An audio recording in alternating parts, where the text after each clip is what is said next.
What's going on, guys? Just doing a quick recap of the results from 2 nights ago, UFC 270, and unfortunately it was a losing night, went minus 4.5 units on the night, so kind of a more significant loss as far as I'm concerned. Last week in the Giga Chikadze Calvin Kattar card, it was a plus 1.5 unit win, so still kind of like a break even, but got a little bit of gain on the night to start off the year. Now we're already starting 22 in a small deficit, so not a good feeling for the first pay-per-view card of the year, but going in, we knew that it was a lot of people making their debut, not a whole lot of reliable veterans either, so kind of knew that things were a little bit shaky going in, but the night started off pretty well. I'm going to breeze quickly through some of the results that we got right, but I really want to focus more on what went wrong so we can learn from that. Sometimes there's bad luck, and then sometimes there's bad reads. I think Saturday was kind of a mix of both. Relying too heavily on one fighter in particular, and he's fooled me twice in a row now. So starting from the bottom, I mean, predictions-wise, went positive. Seven wins, 4 losses, 7-4 for the predictions. But unfortunately, some of those predictions that I got correct were not the most reliable fighters that I was willing to put money on. So starting from the bottom, I mean, there was a bet on this fight, though. Jasmine defeating Hansen by decision. I put half a unit on Jasmine to win by decision, plus 275 prop on that one. So that was actually starting the night off on a good note. So low-level women's MMA, and just called the bigger fighter with the better attributes that I thought would defeat the younger Hansen, and she certainly did. So that was like a plus 1.4 unit win right there. Moving on to Vanessa Demopolis getting that armbar. Again, that was just a fluky coin flip women's fight, as I predicted it to be. Happened to be on the right side of that call, but I did not have money on that fight, and she just was able to out-grapple Juarez after Juarez made a bonehead decision and dove into her guard. Going on to Matt Frevola. Man, Matt Frevola with glass chin and all, going in there and just getting an absolute slugfest against Valdez, and happened to knock him down like 5 times. I don't think the ref even wanted to stop that fight until there was a corpse on the floor, so that was a little bit scary of a matchup for Frevola. I don't regret not taking a stab and actually betting Frevola, because I still think that if he's going to do a game plan like that in his next fight, he's just asking for trouble with his the durability questions that he has. Same thing with the next fight, Tony Gravely defeating Simon Oliveira by a gritty decision, one that's another reason why we didn't put money on Tony Gravely, is he gets tired in his fights, and he certainly got tired in this fight and kind of declined. Started off great, but just had a grappling advantage that was able to, he was able to rely on that, even though his cardio still looked a little bit questionable later on in the fight. So again, cardio issues, and just, just the output kind of declining in the fight is why we didn't choose him for an actual bet. But we got the prediction right on the right side of that one. The next one, another ticket win. Jack Della Maddalena going in against Pete Rodriguez. 2 newbies, and we called a first-round KO for Jack Della Maddalena, and he got a first-round KO. So we had a small half-unit play on that. Half unit to win like 0.4 units. So the night is going well, and I even joked to one of my buddies when we were watching. I'm like, man, if these something's gonna really happen unpredictable on the main card, because so far the prelims are just going way too predictably for me, and it certainly went south in the next fight. This is what I want to take a moment and talk about, is Raoni Barcelos. I mean, fool me once, shame on you. Fool me twice, shame on me. And that's exactly what happened with Raoni Barcelos here. 34-year-old bantamweight. Once you start getting to that mid-30s age range as a bantamweight, we know that there's going to be a regression. We know that you're kind of more questionable as far as, can we rely on you as a fighter? This is kind of a young man's weight class, especially the bantamweight, very talent-rich division. But Victor Henry, the exact same age, and a guy coming on short notice. We do know that Victor Henry is on the regional scene. I know this guy. He's defeated a lot of superstars over in Japan, even some UFC veterans here in the States.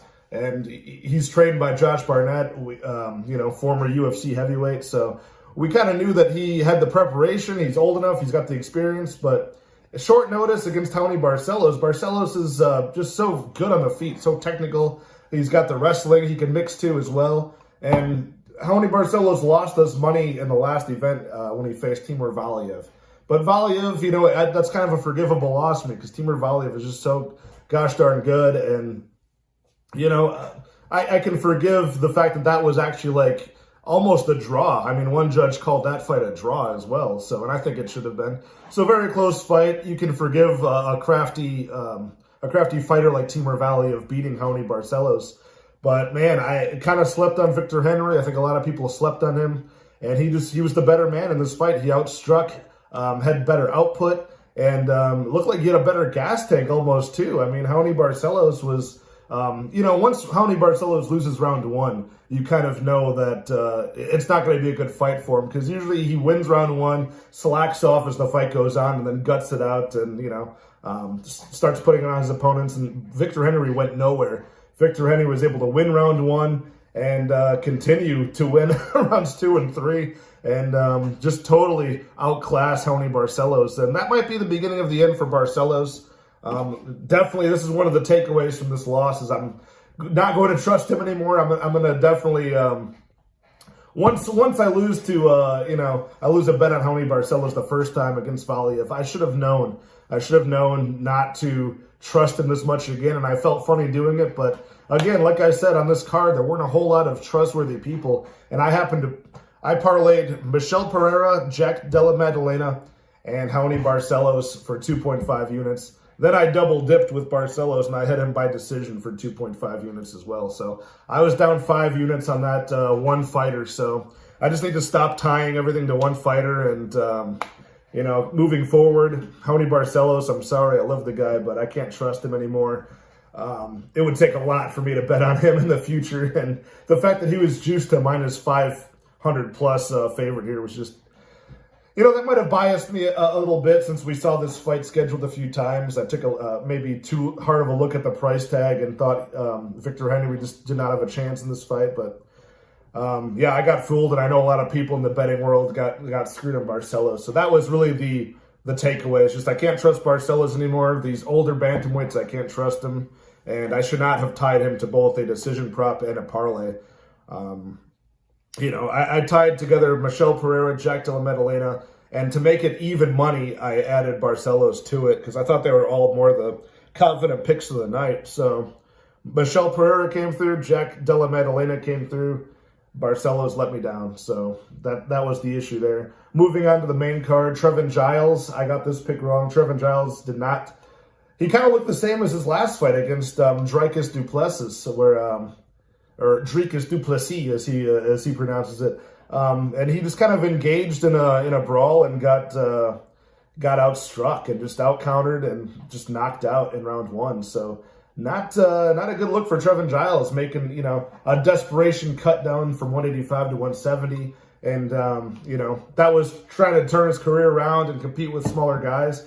Too bad they gave him this tough Ecuadorian kid who's got an 80-inch reach at 170. And those attributes definitely helped him out in this fight. Going on to a pick that we got correct, but not in the correct way. Saeed Nurmagomedov defeating Cody Stamen by submission in 1 minute, 47 seconds. 47 seconds, he submits him by just a nasty guillotine choke. And, I thought Saeed would just outstrike Cody Stamen on the feet, avoid the takedown, and just use his long, rangy attributes to stick and move on the feet, spinning attacks, things like that. He started off that way, but then his long limbs were able to wrap up a nasty choke on Stamen, and Stamen just never saw it coming. And he looked like a real Nurmagomedov, with a submission win and some grappling chops there. So we got the pick right.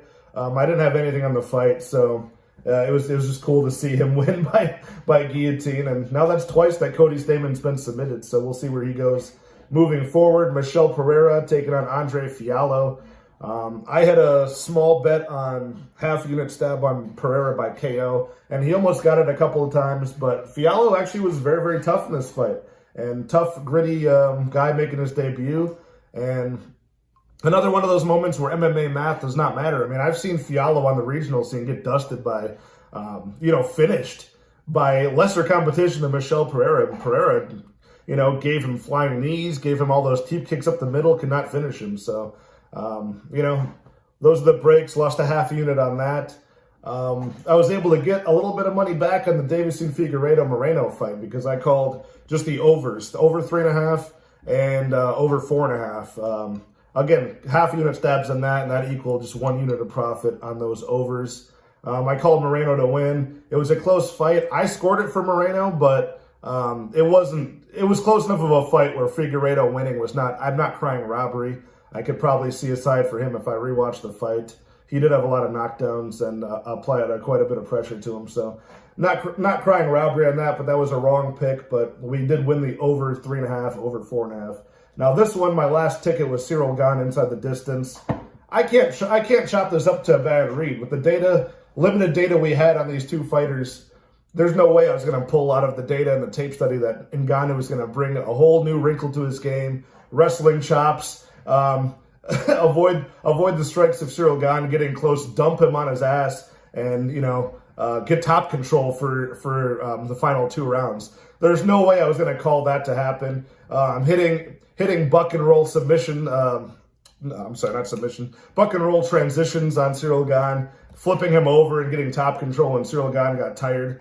There's no way that the data that we saw in Francis Ngannou, the only time that we saw him get extended into round 5 of a fight was when he looked terrible against Miocic. And I know he's not the same fighter, but we just didn't really have the data to make that call. So I'm going to call that, kind of like a bad luck more than a bad read. So again, another unit lost on Cyril Gane inside the distance. Did not happen. So all in all, just got to really just... Not, like I said, Raoni Barcelos, that was a lesson where I need to stop tying one fighter to multiple bets. I had him tied to 2 different heavy bets for the night.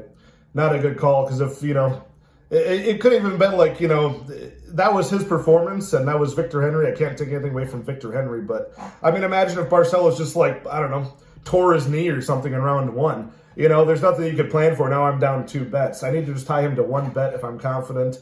And I should have known an older bantamweight I shouldn't have been that confident in. So that was the main bad read, was Raoni Barcelos. The Ngannou fight, really not a bad read, more just bad luck, something to learn for the future. And the scattered props actually went pretty well, but they just weren't reliable enough fighters for me to put more money on those. So negative 4.5 units. We've got an off week now. I might do a Bellator video, but... I'll use this off week to really just buckle down, do more tape study, and make confident bets for the upcoming UFC card in 2 weeks, which is, I believe, Strickland versus Jack Hansen, right? Yeah, and that's in 2 weeks. So definitely try to get out an earlier video on that, and we got to come back in a big way because I want to get this year back on track. So I might make a Bellator card video. There's a couple fights that I'm interested in. The Ryan Bader fight, Benson Henderson, and I know there was another UFC veteran, Enrique Barzola. I saw in the prelims, so look out for the Bellator video. But yeah, I'm just always going to be transparent about my losses and try to learn from those mistakes. So see you guys next time.